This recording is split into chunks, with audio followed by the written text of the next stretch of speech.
पाषाणे परिसरात होत असलेले शहरीकरण याचे नियोजित आराखड्याप्रमाणे तसेच सर्व शासकीय नियम आणि अटी शर्ती पूर्ण करून हिट नसल्याचे दिसून येत आहे। नव्याने होत असलेल्या सर्व गृहसंकुलासाठी प्राथमिक सुविधा देणं हे आपल्या ग्रामपंचायत प्रशासनाची जबाबदारी आहे। मात्र या ठिकाणी उभ्या राहणाऱ्या बहुसंख्य निवासी संकुल या ठिकाणी मोठ्या प्रमाणावर लोक राहायला आले आहेत। त्या सर्वांकडून मोठ्या प्रमाणात पाण्याचा वापर होत असतो। मात्र त्यावेळी सांडपाणी आणि मलमूत्र यांच्यावर प्रक्रिया करणारी कोणतीही यंत्रणा ग्रामपंचायत प्रशासनाकडे नाही। त्यामुळे संकुलाच्या आणि इमारतीच्या बाहेर सांडपाणी अस्ताव्यस्त वाहत असल्याचे चित्र बहुसंख्य इमारतींच्या परिसरात आहे। त्या सांडपाण्याचा निचरा याचा थेट परिणाम शेतीचे नुकसान यांच्यात आहे। सांडपाण्यामुळे शेती नष्ट होण्याच्या मार्गावर असून बांधकाम व्यावसायिक यांना ग्रामपंचायतीकडून खुले अधिकार दिले असल्याचे चित्र असल्याचं बांधकाम व्यावसायिक कोणाचे ऐकत नाहीत अशी स्थिती निर्माण झाली आहे।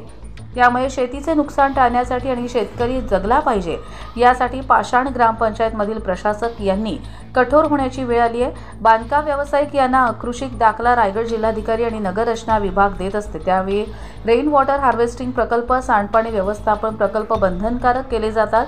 मात्र किमान सांडपाणी व्यवस्थापन प्रकल्प उभारून आपल्या संकुलातील पाण्यावर प्रक्रिया करून त्या पाण्याचे वापर गार्डनमधील झाडांसाठी करावा असा विचार ग्रामपंचायतने केल्यास स्थानिक शेतकऱ्यांचे जमीन नापीक होण्याचे प्रमाण कमी होण्यास मदत होईल। कर्जत पंचायत समिती आणि रायगड जिल्हा परिषद मुख्य कार्यकारी अधिकारी यांनी लक्ष घालावे अशी मागणी स्थानिक शेतकरी यांच्याकडून करण्यात येत आहे। पाषाणे ग्रुप ग्रामपंचायत मधील होत असलेल्या शहरीकरणाचा आम्हाला आनंद आहे आणि हे होत असलेले शहरीकरण हे आमच्यासाठी पण एक आनंदाची बाब आहे। परंतु इथे होत असलेले शहरीकरणाचं शासनाने दिलेल्या असलेल्या नियम आणि अटी यांचं पालन विकासक म्हणजेच बिल्डर्स लोक करत नाही असं कुठेतरी जाणवलंय। बहुतांशी ठिकाणी एसटीपी प्लांट आहेच नाही आणि तसंच बहुतांशी ठिकाणी रेन वॉटर हार्वेस्टिंग हा प्रकार केलेलाच नाहीये। आता तुम्ही पाहता जगाच्या निसर्गाचं असमतोल किती चालू आहे आणि आताच मागच्या महिन्यात तुम्ही बघितलं असेल तर पाषाणेसारख्या गावात सुद्धा 42 डिग्री टेम्परेचर 43 डिग्री टेम्परेचर झालं होतं। अशा निसर्गाचं असमतोल होत असताना आपण पर्यावरणाचं रक्षण करणं खूप गरजेचं आहे।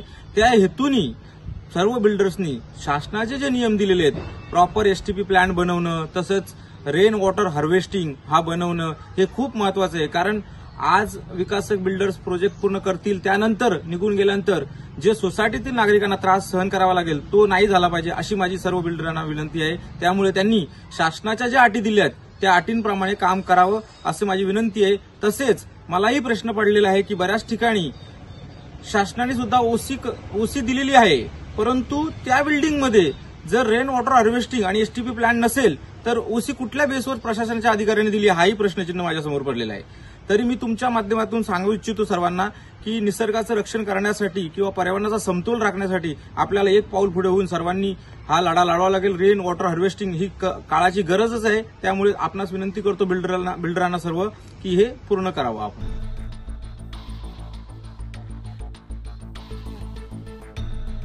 कर्जत लाईव्हसाठी महेश भगत, नेरळ।